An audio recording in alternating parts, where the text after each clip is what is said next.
Today, we turn our focus to a figure once at the pinnacle of influence, but now facing an uncertain future: China's First Lady, Peng Liyuan.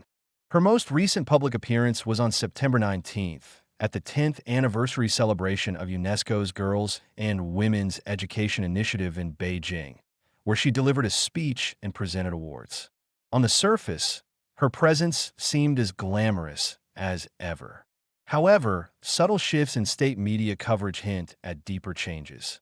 Unlike in previous years, reports no longer lead with Xi Jinping's wife, Peng Liyuan, but instead prioritize the event's theme before mentioning her name, deliberately downplaying her status. More strikingly, a bombshell revelation has emerged. Peng Liyuan's reported role last year as a full-time member of the Central Military Commission's Cadre Evaluation Committee has been quietly terminated. This position was once her secret weapon, granting her significant influence over military promotions. The loss of this military power broker role raises critical questions about her standing. Before her foray into military affairs, Peng was already implicated in state-level meddling. A dedicated Peng office was established under the General Office of the Communist Party Central Committee, handling Xi Jinping's foreign affairs and international image, operating in parallel with the Xi office. Simultaneously, Peng quietly cultivated a Shandong faction, including figures like Dong Jun, Hu Zhongming, Ma Xingrui, and Li Hongzhou. Among the 20th Central Committee elected at the 2022 Party Congress, Shandong natives were the most numerous, with at least 30 members. This faction served as Peng's power base, with rumors even suggesting she might join the Central Military Commission or become a modern-day Red Empress akin to Jiang Qing. However, as signs of Xi Jinping's waning influence surfaced earlier this year, Peng mysteriously vanished from public view for a period. The Peng office appears to have been dismantled, and rumors of her house arrest or impending ousting spread like wildfire.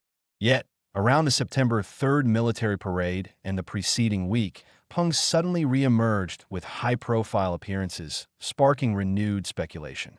Meanwhile, her Shandong ally, Ma Xingrui, was abruptly removed from his key post, with unconfirmed reports suggesting he and his family are now under investigation. Peng Liyuan's dramatic shift from power player to precarious figure is not merely a personal saga. It mirrors the instability and erosion of Xi Jinping's political authority. Let's delve into her story. Born 1962 in a poor village in Yunqing, Shandong province, Peng Liyuan grew up in modest circumstances. Her parents, with artistic backgrounds, later moved to the county seat. Her father, Peng Longquan, served as director of the Yunqing County Cultural Center, while her mother was a lead actress in the local opera troupe. The family included a younger brother and sister. Peng's family faced hardship due to their overseas connections, relatives in Taiwan, and her grandfather's past as a landlord, branding them as part of the Black Five categories targeted during the Cultural Revolution. Her parents endured persecution, and the children suffered alongside them. Despite a challenging childhood, Peng's exceptional vocal talent opened doors. With guidance, she enrolled in a Shandong art school. In 1980, her breakthrough performance in Beijing caught the attention of the Jinan Military Region's Vanguard Song and Dance Troupe, where she joined as a military artist, setting the stage for her meteoric rise. In the early 1980s, as China embraced reform and opening up, cultural life was sparse, and the public craved fresh voices. The launch of CCTV's Spring Festival Gala provided a platform for young talent, and Peng seized the moment. Recommended by the military, she debuted on the gala, gaining nationwide fame with her performance of On the Fields of Hope. Songs like I Love You, Sai Bei Snow cemented her status as a beloved star. Yet, Peng was more than a singer. She was a carefully groomed propaganda tool. Throughout the 1980s, she participated in at least 4 broadcasts aimed at Taiwan for United Front efforts. In 1983, during Kim Jong-il's visit to Beijing, she performed the North Korean song Flower Girl in both Chinese and Korean. Her read and expert credentials aligned perfectly with party expectations, leading to her admission to the China Conservatory of Music, where she became the first to earn a master's degree in ethnic vocal music in 1990. Peng's rise was a blend of talent, effort, and timing, propelling her to stardom. Her later roles as head of the PLA's General Political Department Song and Dance Troupe and Dean of the PLA Academy of Art, with the rank of Major General, were likely bolstered by her husband's elite family connections. In 1984, Peng joined the prestigious General Political Department Song and Dance Troupe. As a rising star, she was introduced to Xi Jinping, then Deputy Mayor of Xiamen. She, previously divorced and 9 years her senior, was smitten. They married quietly in Xiamen in September 1987. At the time, Peng's fame far outshone Xi's, and he supported her career, basking in her spotlight. Before Xi's rise to power, Peng's celebrity eclipsed his modest political achievements. Rumors suggest her charm won the favor of Jiang Zemin's wife, Wang Yeping, giving Xi an edge in the race to become heir apparent. As Xi's star rose, Peng's approachable charisma complemented his image. Their public displays, swinging on swings, holding hands, and staged couple moments, portrayed Xi as a family-oriented leader, endearing them to the public. However, Xi's tenure as Fuzhou's party chief was marred by a widely known affair with a broadcaster named Meng Shui, nearly leading to divorce. Peng, furious, returned to Beijing with their newborn daughter to seek support from Xi's parents. Xi Jinping and his wife, wary of scandal derailing Xi's career, intervened. She issued a written promise, quelling the crisis. From then on, Peng stayed closer to Xi, ensuring their partnership survived his heir-apparent scrutiny. After Xi became president in 2013, Peng accompanied him on every foreign visit, outshining the visibility of previous first ladies. Her performer's charisma softened Xi's stern demeanor, and state media crafted her as a warm, relatable figure. Her performances at New York's Juilliard School and fluent English speeches at the UN earned global praise, positioning her as a symbol of China's soft power. To bolster Xi's image, the party secured 2 UN honors for Peng.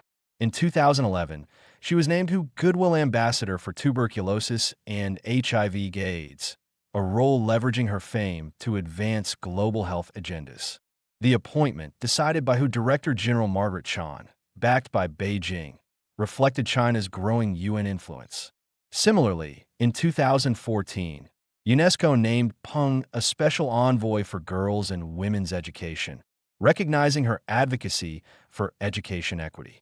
These titles, unique among CCP first ladies, amplified her global stature.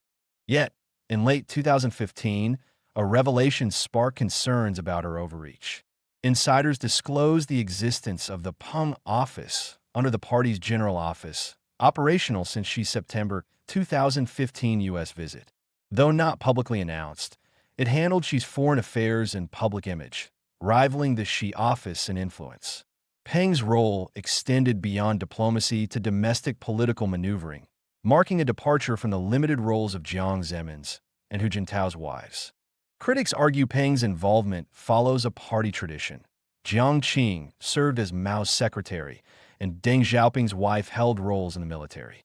However, the Peng office was unprecedented, and her influence surpassed that of her predecessors. Her Shandong faction, including figures like Ma Xingrui and Li Hongzhong, grew prominent, with 30 Shandong natives in the 20th Central Committee, reportedly vetted by Xi, but likely influenced by Peng. Ma Xingrui, a Shandong native and Peng's family friend, rose under her patronage. Li Hongzhong, also from Shandong, navigated his career by aligning with both Xi and Peng. The Shandong faction extended to figures like Yin Li, Wang Junzheng, and Sun Shaoqing. Even Wang Huning, another Shandong native, reportedly benefited from Peng's matchmaking, with his younger wife allegedly a distant relative.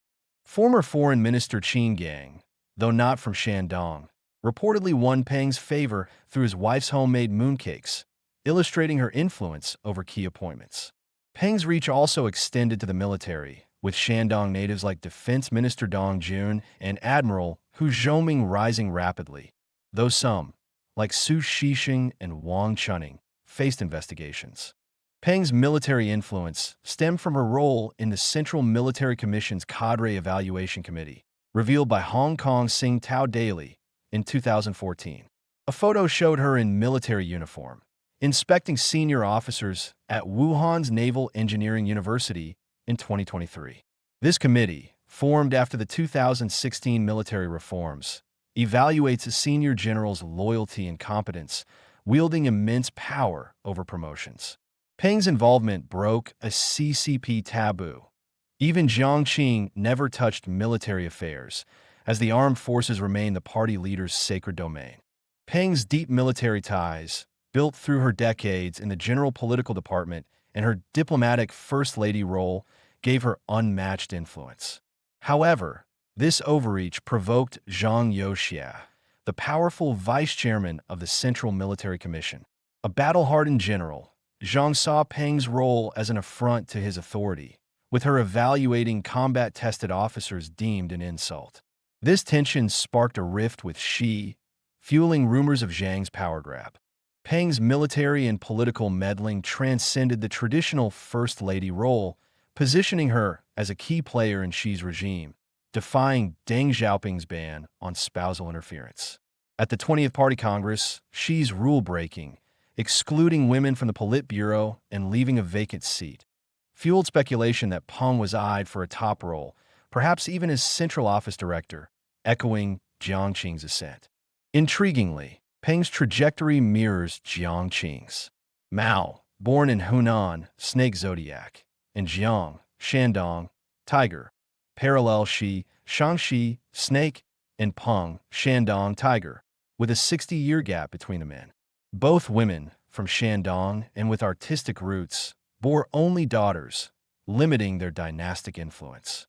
Both were cultural stars, Jiang in 1930s theater, Peng in 1980s music. Jiang led the Cultural Revolution's propaganda. Peng performed for Tiananmen's martial law troops in 1989 and dominated state media. Jiang's rapid rise to the Politburo mirrored Peng's military influence, though Peng's control over promotions arguably surpassed Jiang's. Jiang relied on Shanghai allies. Peng built a Shandong network. Yet, both became pawns in the party's power games. Jiang was scapegoated after Mao's death. Peng's fate teeters as Xi's grip falters, with rumors of stroke signaling her precarious position. History's irony lies in its repetitions. Jiang's downfall followed Mao's death. Peng's influence wanes as Xi's power erodes. Her story reflects the fragility of China's current regime, with the final curtain yet to fall. Thank you for your attention. Until next time.